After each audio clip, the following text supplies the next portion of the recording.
Halo teman-temanku semuanya dimanapun kalian berada, semoga teman-teman selalu dalam keadaan yang sehat dan selalu dimudahkan dalam mencari rejeki. Berjumpa lagi dengan channel Ruang Imajinasi, channel yang berisikan tentang konten cerita romantis yang diberi latar belakang berupa video pemandangan alam.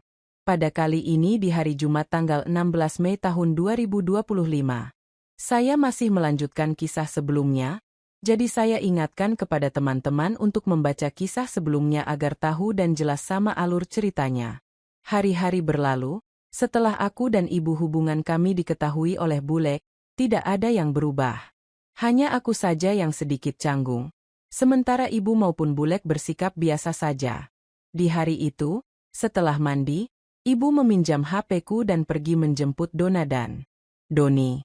Saat kembali ibu memberikan HP-ku. Malamnya saat bosan setelah chatku tidak dibalas Fitri, aku iseng mencari hasil rekaman tadi siang, tapi nihil. Aku sedikit panik dan menanyakan ibu yang meminjam HP-ku. Ini di sini, katanya sambil menunjukkan plastik klip yang berisi memory card di dalamnya. Bahaya kalau disimpan di HP-mu. Benar juga. Setelah kejadian itu, aku belum melakukannya lagi. Baik dengan ibu ataupun dengan Bule. Apalagi kakekku demam setelah kehujanan kemarin. Jadi tidak mungkin melakukannya di rumah ini. Besok rumah kamu sudah bisa ditempati lagi ya Enduk? Kakekku bertanya kepada ibu saat kami berkumpul di depan TV. Iya Pak. Tadi Pak Harun telpon, katanya penyelidikannya sudah selesai dan dikonfirmasi hanya ada 2 tersangka. Besok juga motor yang jadi barang bukti dibalikin. Kakek mengangguk saat mendengar jawaban ibu. Kami mengobrol santai malam ini.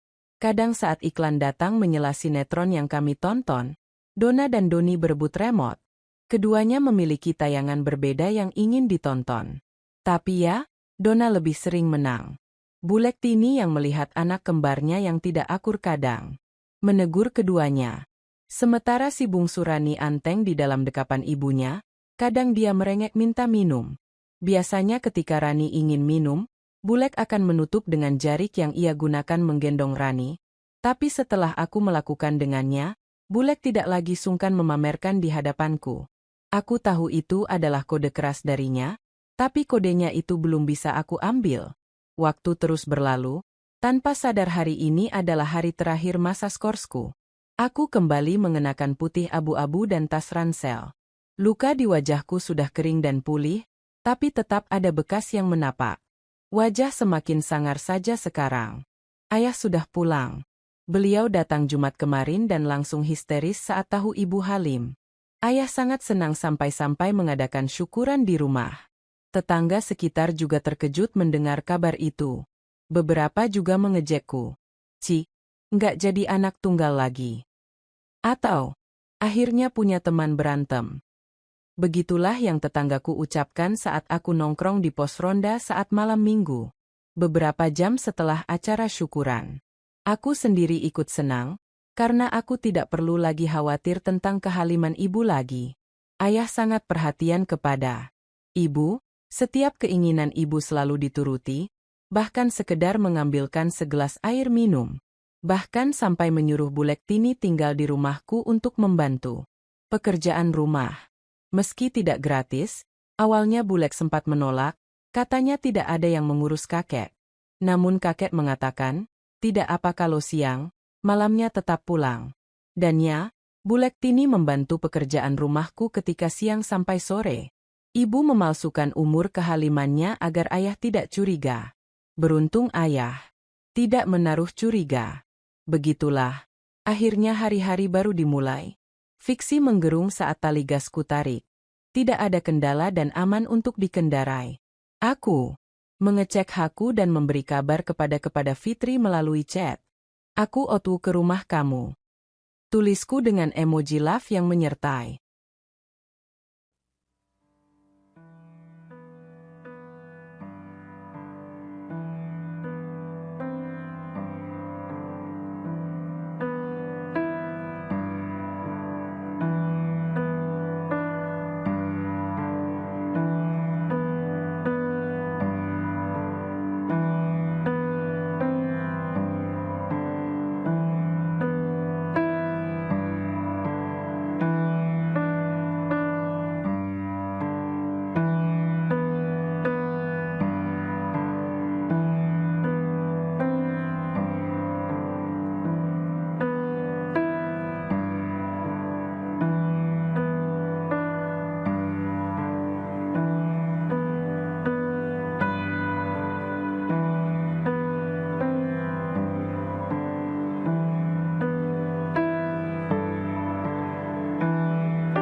Tanpa mengindahkan hal kecil itu aku memasukkan persneling dan melaju perlahan.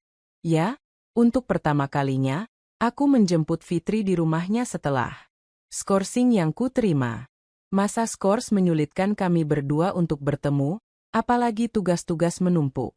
Aku sendiri tertinggal dalam pelajaran.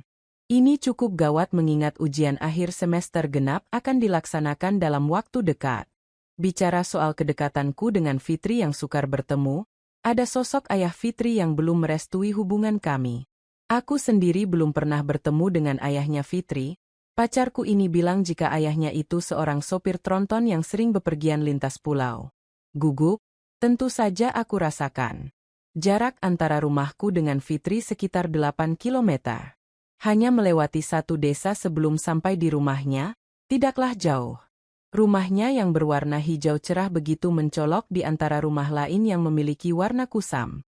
Apalagi dengan truk tronton hijau yang terparkir di halaman rumahnya. Ini pertama kalinya aku melihat mobil ini di rumah Fitri. Di depan rumah duduklah seorang pria. Wajahnya terlihat garang dengan kumis tebal. Bertengger di atas bibirnya. Alisnya hampir saja menyilang jika tidak ada kerutan di antara keduanya. Kaos singlet dan sarung, begitu sederhana pakaiannya. Tangan kanannya berhias gelang tasbih dan jarinya ada 2 akik yang berkilau dengan ukuran 1 ruas jari. Dia menggenggam HP, aku kenal HP itu. Tidak salah lagi itu adalah HP milik Fitri. Dalam sepersekian detik itu aku langsung tahu, inilah Bapak Fitri, calon mertuaku di masa depan, Daud Firdaus. Waktu berjalan begitu cepat. Begitu yang aku rasakan. Entah karena aku yang keasyikan pacaran dengan Fitri atau memang waktu yang berjalan terlalu cepat. Aku tidak tahu. Selama waktu ini aku banyak menghabiskannya bersama Fitri. Kami ngedate hampir setiap hari, terutama sepulang sekolah. Entah hanya sekedar jalan-jalan dengan motor atau duduk berdua di bangku taman, kami lakukan itu. Serasa jika ada Fitri, pergi kemana saja aku sanggup. Sayangnya dalam waktu ini juga kedekatanku dengan ibu agak mengendur. Terutama karena adanya ayahku. Aku belum melakukannya lagi dengan ibu sejak kepulangan ayah. Kadang aku merasa frustasi karena keinginan yang menumpuk. Untung terkadang aku bisa mewujudkannya kepada Bulek Tini, walau sangat jarang. Dalam 2 bulan ini, hanya 2 kali aku melakukannya dengan Bulek.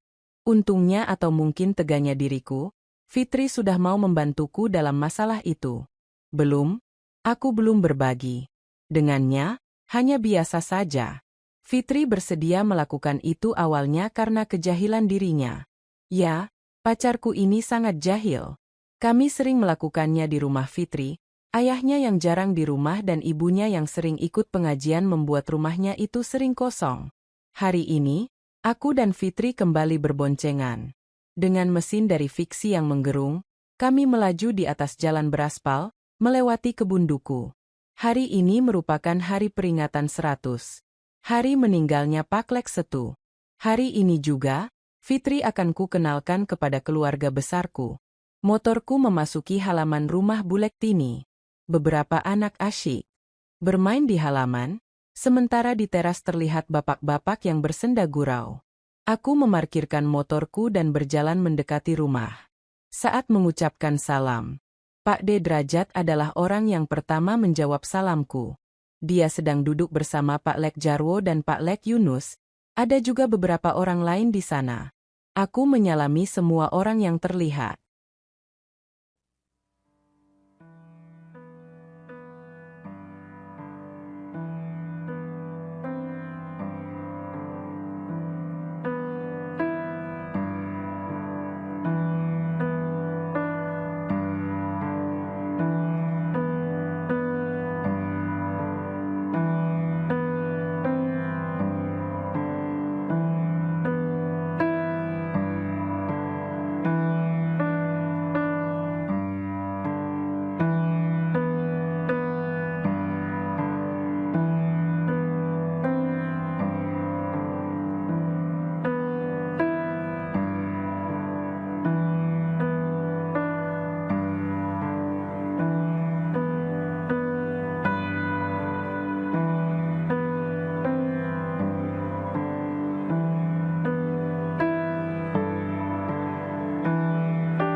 Acara tahlil berjalan dengan baik, tanpa halangan suatu hal apapun.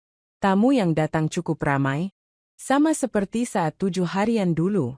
Saat semua sudah kembali rapi, entah kenapa kakek meminta kami semua berkumpul di ruang tengah. Aku yang hendak mengantar Fitri pulang juga dicegat dan diminta untuk menunda niatku itu sebentar. Saat semua anggota keluarga sudah duduk di ruang tengah, kakek mulai berbicara. Ini sudah 100 harinya Setu, yang artinya masa iddah Tini sudah lewat. Seperti yang kita tahu Tini masih bersih dan tidak halim. Sepertinya kakek ingin melepas Bulek Tini, karena sekarang sudah tidak ada kewajiban dirinya sebagai menantu di rumah ini. Aku sayang Tini, dan tidak mau Tini pergi dari keluarga ini.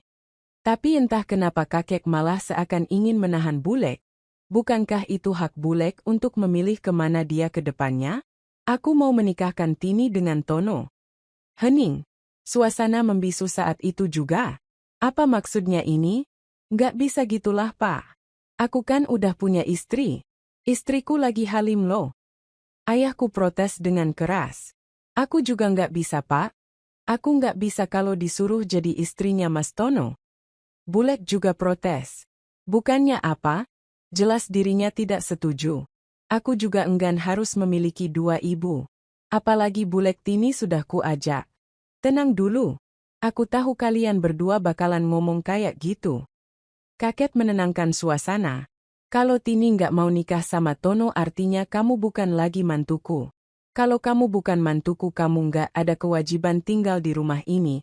Dan aku harus mulangin kamu ke orang tua kamu. Dan karena Tini nggak ada, siapa yang ngurus rumah ini? Siapa yang ngurus aku? Kalian bilang aku nggak perlu nikah lagi. Nanti repotlah nanti anulah. Lah terus aku disuruh sebatang kara gitu? Kakekku sepertinya mengeluarkan unek-unek yang terbendung di hatinya. Bukan gitu Pak. Lagian Tono sama Tininya juga nggak mau. Kalau soal ngurus rumah nanti bisa aku cariin pembantu. Nggak harus maksa Tini nikah sama Tono. Diam kamu Derajat. Kalau bukan gara-gara adik MU mati, apa bakalan kamu ke sini? Kakekmu membungkam Pak Deku. Suasana musyawarah keluarga ini, entah kenapa, malah menjadi perdebatan. Fitri yang masih orang luar dari keluarga ini juga merasa tidak nyaman dengan suasana sekarang ini. Maaf, nggak biasanya kakekku kayak gini. Kataku berbisik kepada Fitri. Dia hanya mengangguk. Saat anak dan mantu kakek saling menyampaikan pendapat masing-masing. Saat itulah ibu angkat bicara, kalau Tini mau nikah sama Mas Tono, aku nggak apa-apa di Madu. Asal jangan serumah. Biar Tini tetap di rumah ini. Ibu entah kenapa mendukung rencana kakek untuk menikahkan ayahku dengan Bulek Tini. Iya, Mbak. Tapi aku pikirkan dulu. Ini masalah rumit buatku. Dengan begitu, musyawarah berakhir. Pak D. Derajat dan keluarga adalah yang meninggalkan rumah ini pertama. Mungkin beliau kesal dengan perkataan kakekku tadi. Adik-adik ayahku menyusul kakaknya, begitu juga sanak keluarga lainnya. Dan akhirnya menyisakan keluargaku dan Bulek Tini. Kakek mengatakan untuk jangan terlalu dipikirkan, dan segera memberi keputusan. Katanya, ini juga menyangkut nasib dirinya.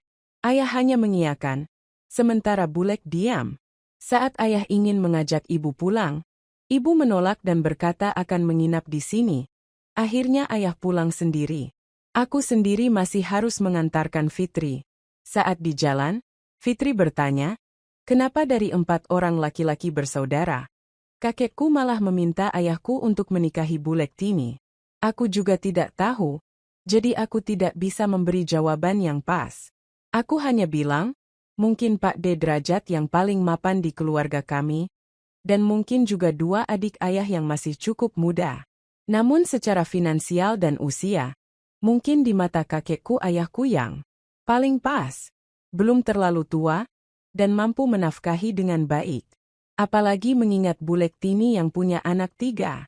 Ayah juga hanya memiliki aku sebagai anak, sebentar lagi mungkin 2. Gaji ayah juga cukup besar dan penghasilan pasifnya juga masih memberi keuntungan. Baik teman-teman mungkin cukup sampai di sini dulu untuk cuplikan cerita yang bisa saya berikan. Kalau ada salah penulisan maupun perkataan, saya minta maaf yang sebesar-besarnya. Semoga teman-teman dapat terhibur dengan cerita yang kali ini saya sajikan dan nantikan cerita lainnya, hanya di lain kesempatan. Saya ucapkan selamat beraktivitas dan terima kasih.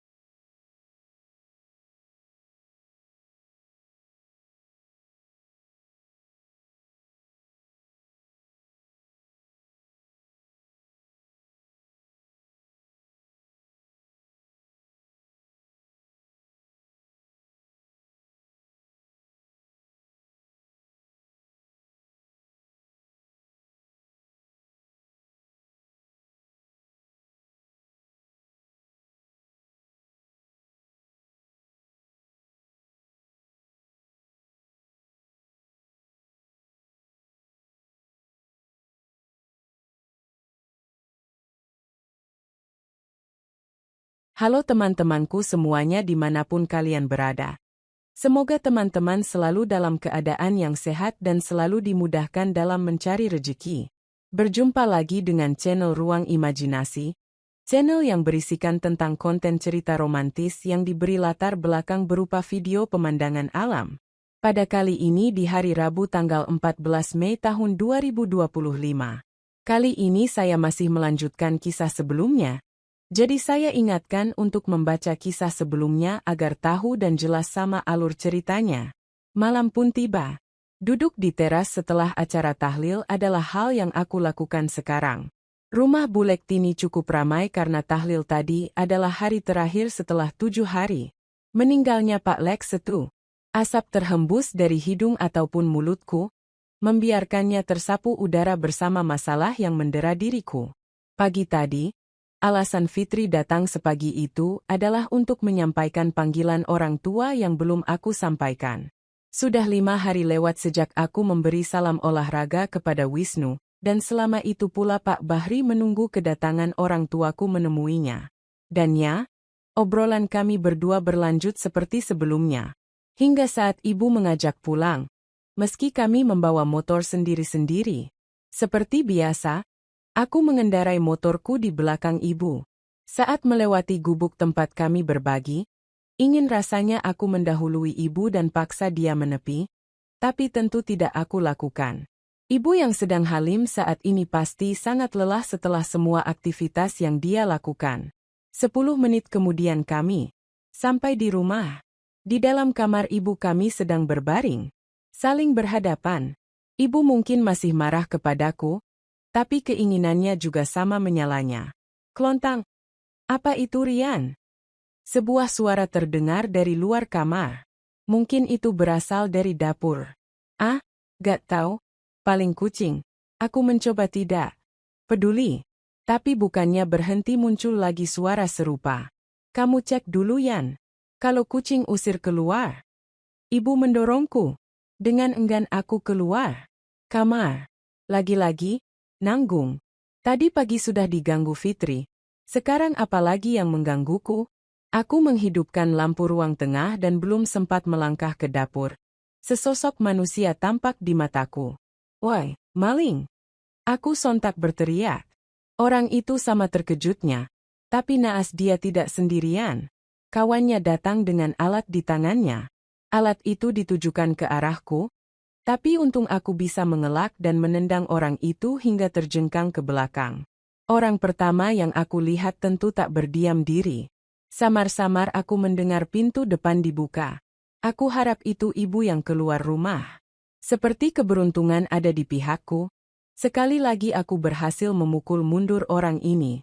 Kedua maling itu saling menatap dan mengangguk. Seakan setuju dengan sesuatu. Mereka datang kepadaku bersamaan. Aku berhasil menangkisnya, tapi alat lain juga berhasil mengenai wajahku. Seketika itu rasa teriris yang perih menjalar di wajahku. Tanganku menjadi goyah. Sial, apa aku akan mati di sini? Sedari awal harusnya aku tahu. Mustahil untuk melawan orang yang membawa alat. Wajahku mulai terasa lengket dan kesadaranku mulai pudar. Namun, telingaku masih dapat mendengar ada keributan di luar rumah. Sepertinya ibu berhasil memanggil warga, apalagi ini belum sepenuhnya tengah malam. Sepandai-pandainya tupai melompat, pasti akan jatuh juga. Salah seorang residivis perampokan tadi malam berhasil tertangkap ketika hendak membawa sebuah motor. Namun, aksinya digagalkan oleh ketua RT setempat bersama warga. Tidak ada korban jiwa, tapi ada satu orang mengalami luka di wajah. Sementara satu pelaku lainnya masih buron. Begitu berita yang ku dengar di TV. Aku selamat, tapi mendapat luka yang cukup parah di wajahku. Beritanya cukup gempar, sampai masuk TV. Kulihat Pak Harun yang sedang diwawancarai oleh reporter di TV.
Saat ini aku ada di rumah sakit.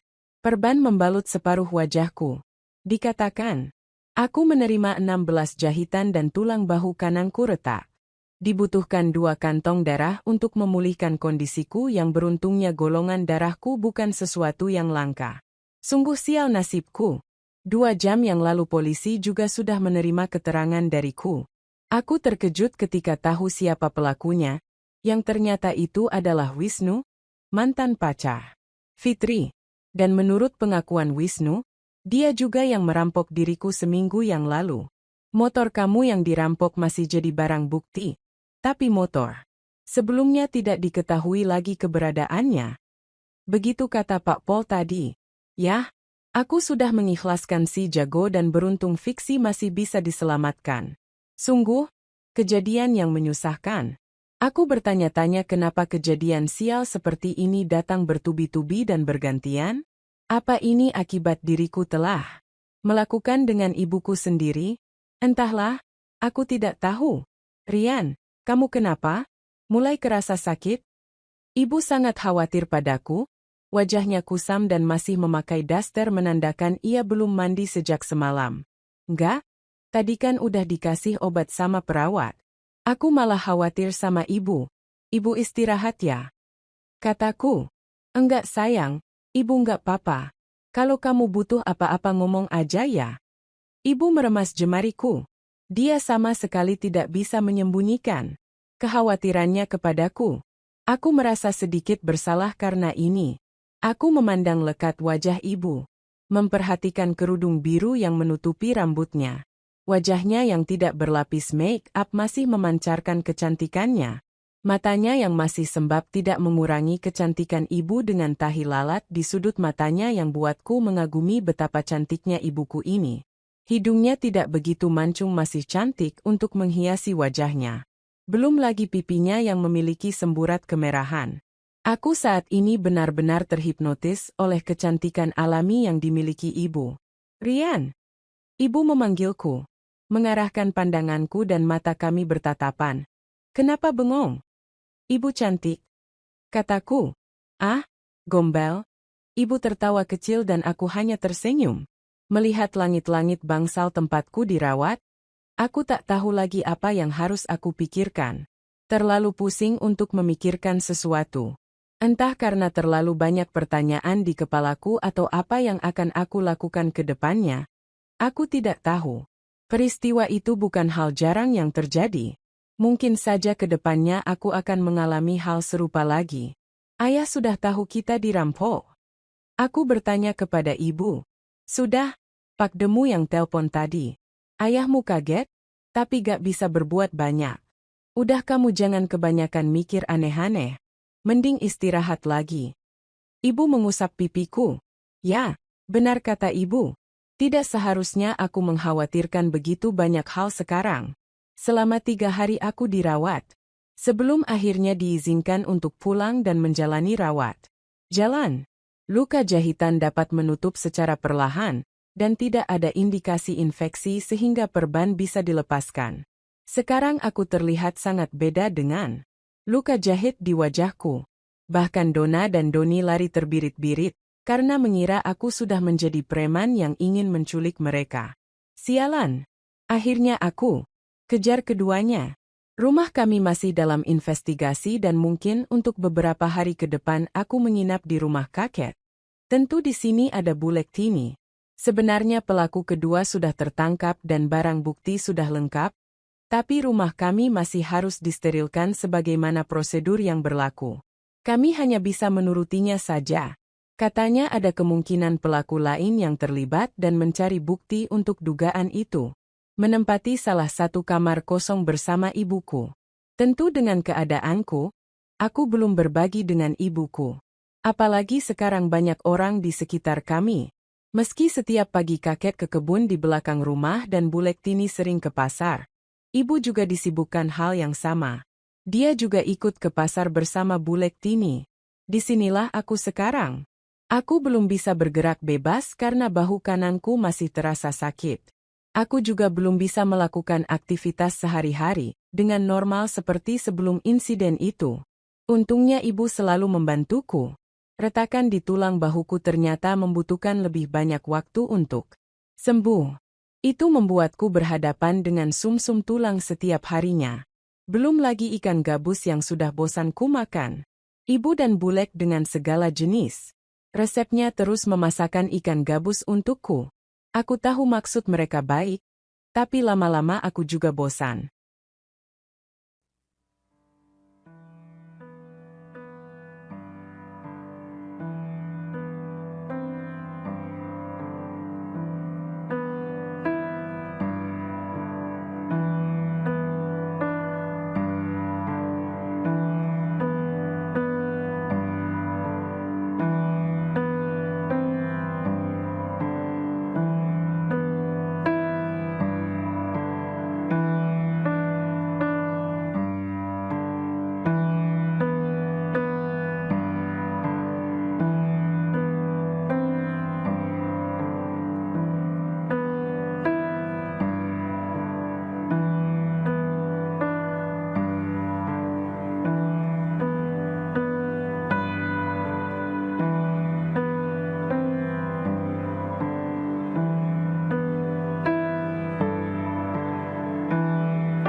Sampai hari ini, ibu pulang sendiri, lebih awal dari biasanya.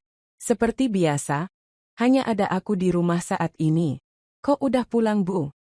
Ibu tidak menjawab dan hanya menarik tanganku.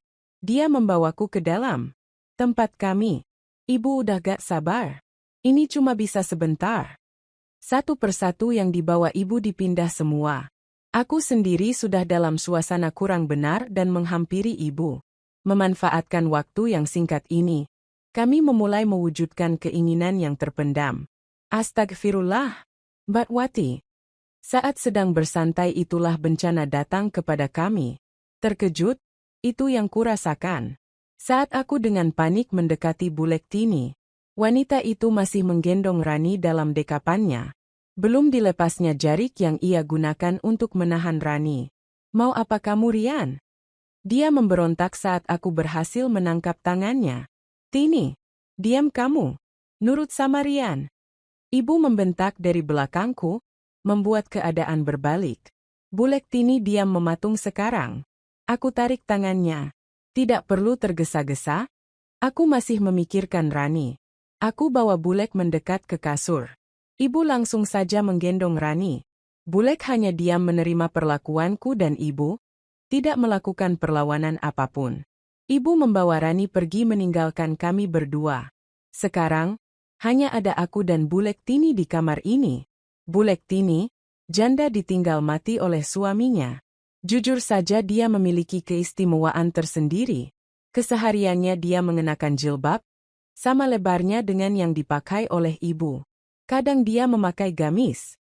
Saat sedang asyik-asyiknya itu dari luar terdengar rintik hujan yang membentur genteng.